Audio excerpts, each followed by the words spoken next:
The bakers of Weber's Bread present your all-star Western theater. Drifting along, singing a song under the western moon.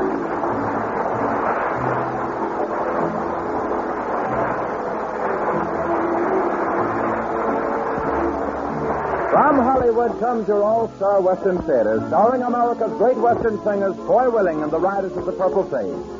Our guest star for today is the screen's hard-riding new Western singing star, Jimmy Wakely, in a story of the West prepared especially for him. My name is Cottonseed Clark, and here are the Riders. The active sort of life at that. Riding fence, rounding up strays, roping and branding cattle.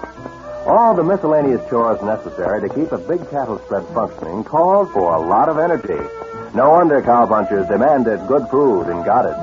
Well, the men of today like good food, too. And that's one reason the bakers of Weber's Bread are so very popular. Because Weber's Bread is good food, good bread. Weber's Bread makes good toast for breakfast, good sandwiches for lunch, and is especially good served with evening meals. It's an all-purpose bread that blends well with other foods. When the modern housewife serves Weber's Bread, she knows that her menfolks won't go away hungry, because Weber's Bread is really good bread. Buy a loaf tomorrow.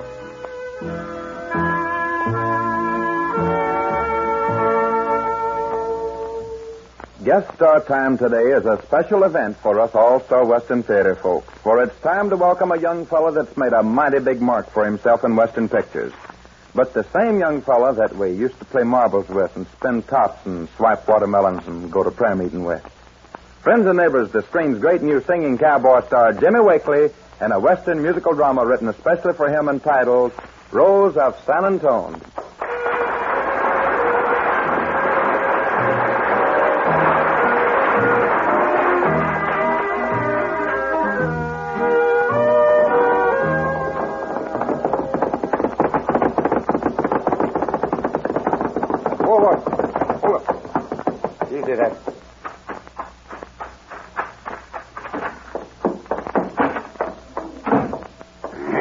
What's wrong? What do you mean, busting in here that way? I just come from the sheriff's office. They found old man Snyder's body. Well, so what? There's talk going around, Gorman, that you was the only one that had reason to kill him. That ain't so good. Old man Martin told the sheriff that the two of you was in an argument the day before he disappeared and that you threatened to kill him. That old fool is always talking out of turn. I ought to plug him, too. Better take my advice and saddle up and clear out of here, Gorman. Oh, that would be a sure way to have every sheriff in the country on my trail. Better than hanging. You'd better clear out. Did anybody see you riding this way? No, I rode out of town to the east and cut across the hills. Good. For once you use your head. What's that got to do with it? Plenty. I want you to take the same way back. Mosey into the sheriff's office and tell the sheriff you found this roll of bills in the bunkhouse at Snyder's Ranch. Right next to your bunk. There's a couple of hundred in this roll. What's the idea? You know that new hand that's working at Snyder's place? Yeah? Where's his bunk? It's right next to mine. Now you're getting smart. Oh, you mean frame the kid? You're learning fast, Ross. Oh, but Gorman, that kid wouldn't have a chance. He's a stranger here. You know, sometimes I think you got possibilities of having a mind of your own. Is this some of the money you took off of old man Snyder? That's it. And if you'll handle this job careful like, I'll give you a cut of what's left. That's a deal. I'll spill enough talk about that kid that he won't have a dog's chance.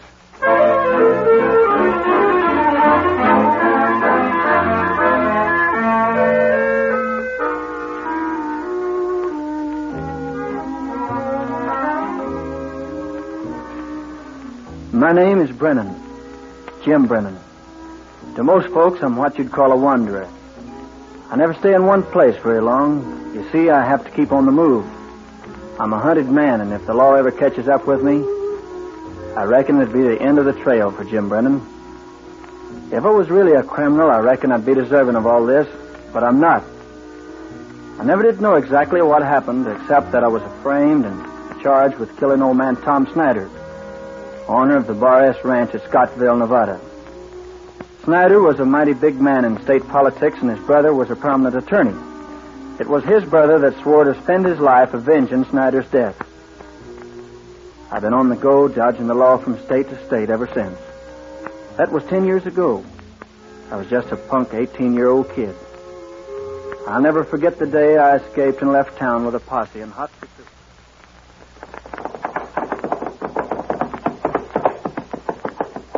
Well, old boy, I reckon we lost him.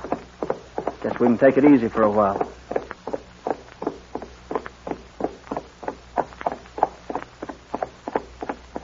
Well, I was scared, and I was mad, too.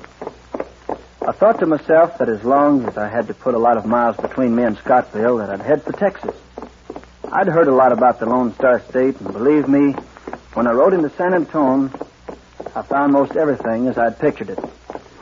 And I wasn't long in getting a job punching cattle at the Circle B ranch.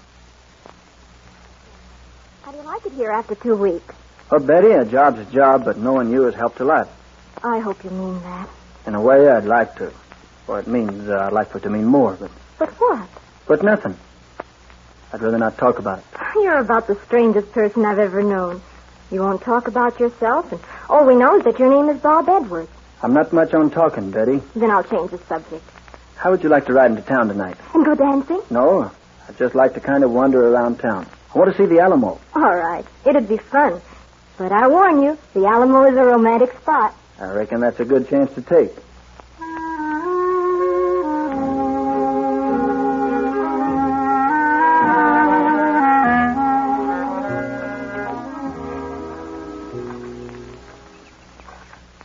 Well, you've seen the Alamo under a full moon. Kind of nice, isn't it? Very. You know, a great battle was fought right here. And now it's the most peaceful-looking spot I've ever seen. There's a path leading all the way around it. And let's see it all.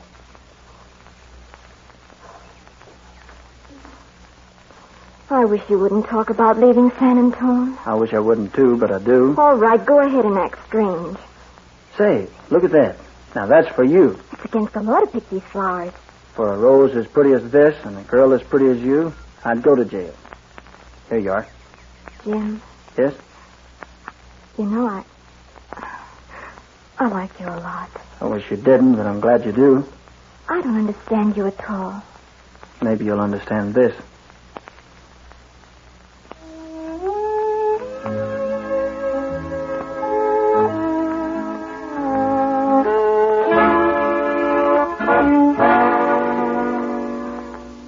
Hello, Joe. When did you get in from Austin? Last night, where were you? Betty and I rode into town. You kind of like her, don't you? Yeah, I do, but say, what's going on at the Capitol? Oh, not much. I did notice in the state's paper that the Rangers have been notified to look out for some cowboy that's wanted for murder up in Nevada. Well, have they found him? No, but they did give a pretty good description of him. That's right. Yeah. His real name is, Brennan. Jim Brennan. Killed some big ranching politician, they claim. Yeah? I hadn't heard about it. You know, if it was me and I was down in this part of the country, I'd move on. Why? Well, the paper said he was last seen in San Marcos heading south. Frankly, I feel sorry for the guy. I just got an idea he isn't as bad as they say he is. Much obliged to you, Joe.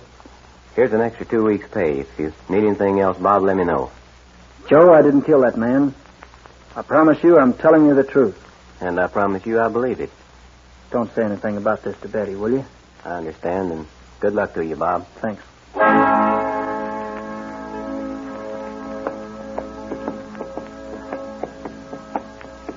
Deep within my heart lies a melody, a song of old San Antone, where in dreams I live with a memory beneath the stars all alone. It was there I found beside the Alamo enchantment strange as the blue up above, a moon lit past that only she would know. Still here here's my broken song of love.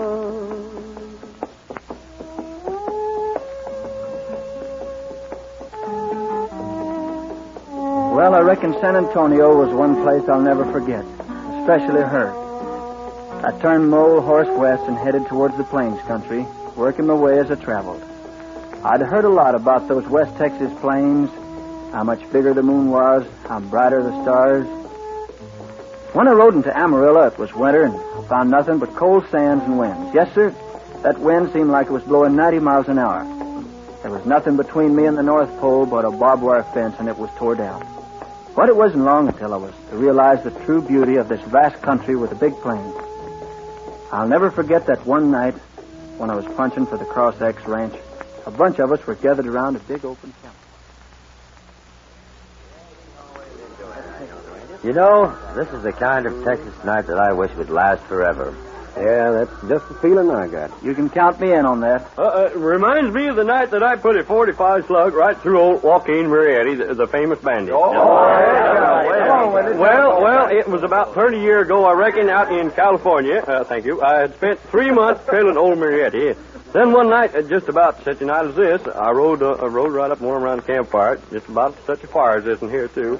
Well, sir, I sneaked right up behind him and not wanting to take unfair advantage of him. I said, Walkie, I always call him Walkie for short. I said, Walkie, your time is up. Reach for the sun. Now, just a minute, Wendy. He'd have a hard time reaching for the sun at night. Remember, this story is all about the night. Oh, yeah. Oh, so it was. Well, I remember now. I said, Walkie. I always called him Walkie for short. I said, Walkie, reach for the moon. Well, he wheeled around and we both reached for our guns at the same time. A split second later, he lay at my feet, mortally wounded. Just a minute, Wendy. How long ago did you say this happened? Well, it must have been 30 years ago, I guess. Did you know that Joaquin Murrieta had been dead for 90 years? What? Are you sure? Sure, I'm sure. You know, I thought he was a mite slow on the draw. Oh, you can always depend on old Windy to stir up a breeze. You bet you can. You know, men, you can have your city lights and your ways, but I'd be content to spend the rest of my life just lying here on my back looking up there, listening to that fire popping and drinking black coffee 50 miles from any town. You guys were singing a song about that a night or two ago at the bunkhouse, Shorty. What was it? Oh, you mean this? You hand me that guitar. Come on, boys, let's sing it for him. I want to drink my java from an old tin can while the moon goes riding high. I want to hear the call of the whippoorwill. I want to hear that coyote cry. I want to feel my saddle horse between my legs, riding him out on the range, just to kick him in the side, making sure stepping pride out on the Texas plains. Each night in my dreams, somehow it seems I'm back where I belong. Just a country hick, way back in the sticks, back where I belong. Oh, the city lights and the city ways are driving me insane. Oh, I want to go back, oh, won't you please take me back to the Texas plains. I want to drink my java from an old tin can while the moon goes riding high. I want to hear the call of the whippoorwill. I want to hear that coyote cry. I want to feel my saddle horse between my legs, riding him out on the range, just to kick him in the side, make him show his step inside, out on the Texas plains.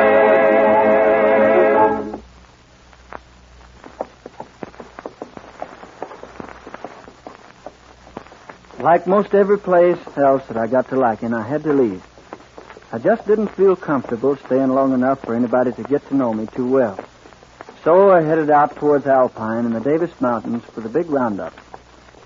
It was as beautiful a country as you'd ever hope to see. Hey, come on, get along now. Get that wall out.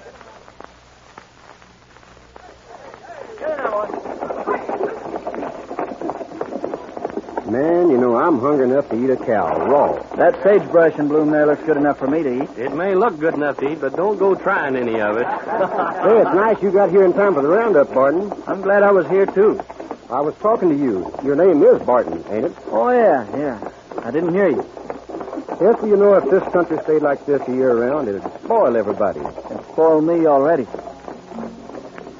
To some folks there's a spot that lives forever, deep down within their fondest memories. Though I have been a roamer, I have never found any place where I would rather be. When it's roundup time in Texas and the bloom is on the sage, then I long to be in Texas, back riding on the range. Just to smell the bacon frying when it's sizzling in the pan. Hear the breakfast horn in the early morn, drinking coffee from a can. Just a riding, rockin', roping, pounding leather all day long. Just a swaying, sweating, swearing, listen to a cowhand song. How it beckons, and I reckon I would work for any way. Just to be again, to be free again, when the bloom is on the stage.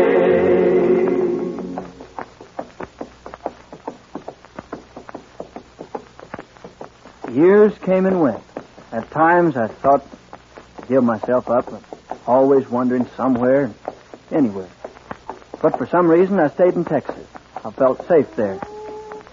Then when I'd get in the mood to let my thoughts wander, they'd take me back to San Antone and to Betty.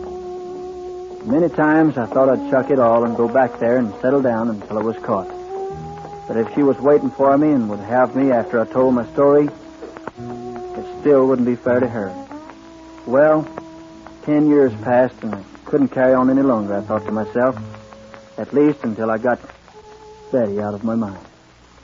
So I turned my horse toward the Circle B ranch. Hello, Joe. Remember me? No, I don't believe it. Well, you're Bob. Bob Edwards. That's right. How are you? Fine. I hardly knew you. You've aged a lot. Well, they say a man grows older with the years. I'm still a kid at heart, though. You know, I've often wondered about you, Bob, if they ever caught up with you. I reckon I've been lucky. A couple of days after you left, the Rangers came calling. Then they made pretty regular visits for the next couple of years. Thinking I'd come back, huh? Yeah. And so did I, Bob. For some reason or other, I figured you'd give in and come back to see the Alamo again. How is she? Fine. We're getting married next spring. I didn't know, Joe. I'm sorry I happened by. I'll be going along. Well, you don't have to. It's best I do. She still loves you. She told me so when she promised to marry me. I'm sorry about that. I'm sorry, too, Bob. But if it'd make her happy, I'd step aside in a minute. I've met a lot of right guys in my time, but I'm putting you at the head of the class for keeps, Joe. Then, you're going to stay? You don't think I'm that sort of a friend, do you? It might be better if you did. Nope. You couldn't hog-tie me here and make me stay. For so long, Joe, I'll never forget you. You won't change your mind? I've got a lot of willpower, and right now I'm using most of it. I hope you'll both be the happiest two people in the world. Good luck to you, Joe. Same to you, Bob. And don't tell her I was here, will you? If you say so, and lots of luck to you. So long. So long.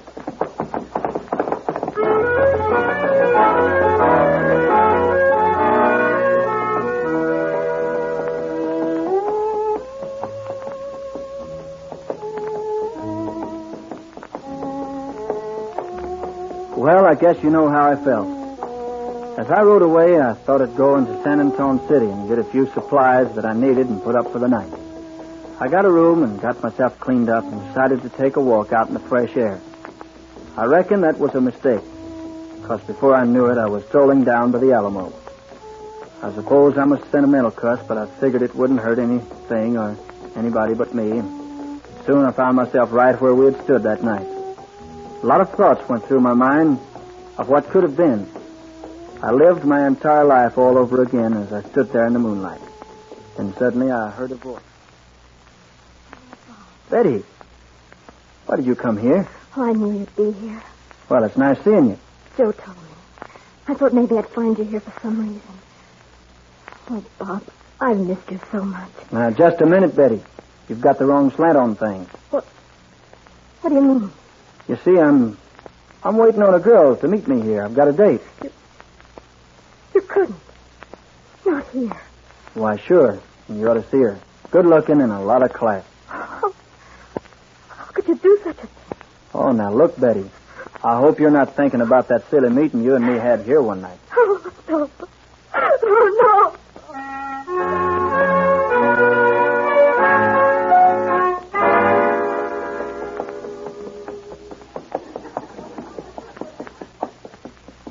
You're the sweetest rose in Texas, and you belong to me. You've got me riding O's and X's in my book of memories.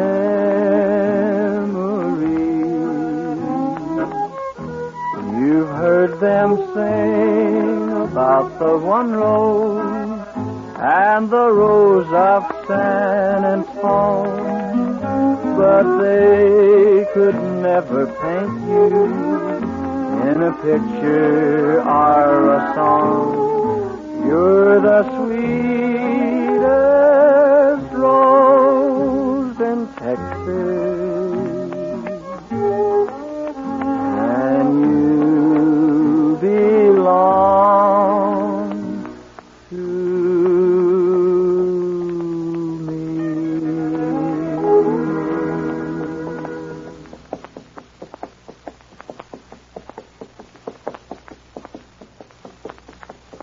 I felt mighty bad deceiving Betty like I did. On the other hand, I felt mighty good about it.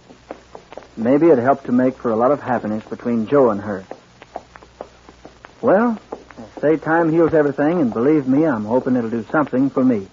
Because there's a mighty big hole in my heart. So I reckon there's nothing for me to do but keep a-wandering and take my chances on being caught. Maybe someday they'll give up. You know, I wonder if they've forgotten me up there in Scottsville. George, I think a lot about that young Brennan kid that cleared out of the country about 10 years ago when he got the blame for killing old man Snyder. Yeah, I've wondered about him myself. You know, if old Charlie Roth hadn't got shot and confessed that Gorman did the job 2 years before, I bet that Snyder's brother at the state capitol would have caught him by now. He swore he'd get him. Yeah, it's too bad that kid's never shown up in these parts. I wonder if he knows he's not a hunted man.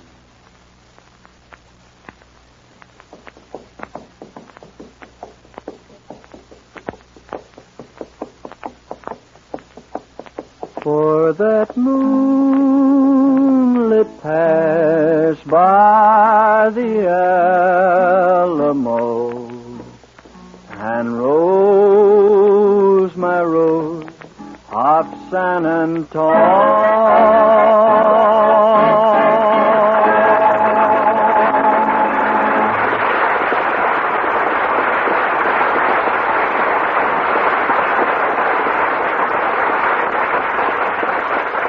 Thank you, Jimmy Wakely, for your appearance on your All-Star Western Theater. Friends and neighbors, our guest star will return in a few moments.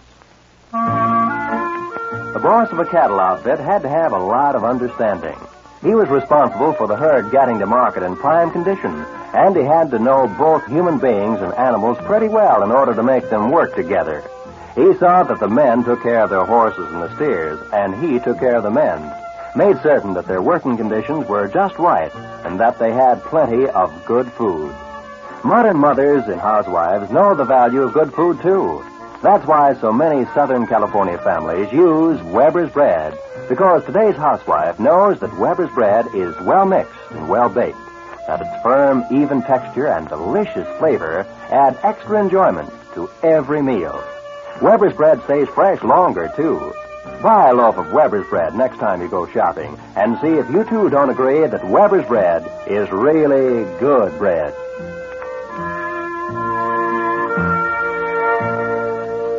And now here is Foy Willing with today's guest star, Jimmy Wakely.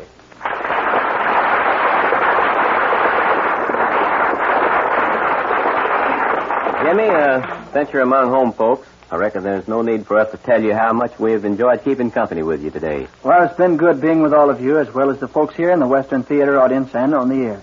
I'm going to make the All-Star Western Theater my stomping ground every time I'm allowed on the premises. Then it'll be right often, Jimmy. And now, since I've done enough singing chores for today, how about you and the Riders of Purple Sage, huh? Jimmy, here's a song that kind of fits the theme of our story today. It's a little heart song, and no, it's a cowboy song called...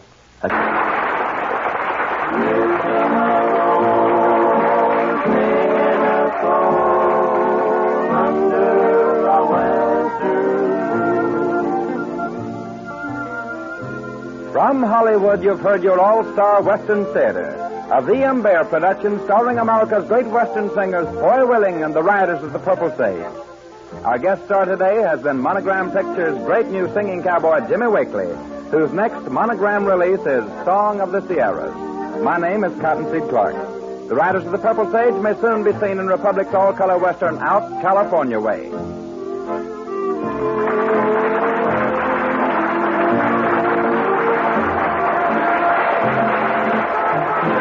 Came to you from the studios of KNX, Columbia Square. KNX Los Angeles, Columbia Station for Southern California.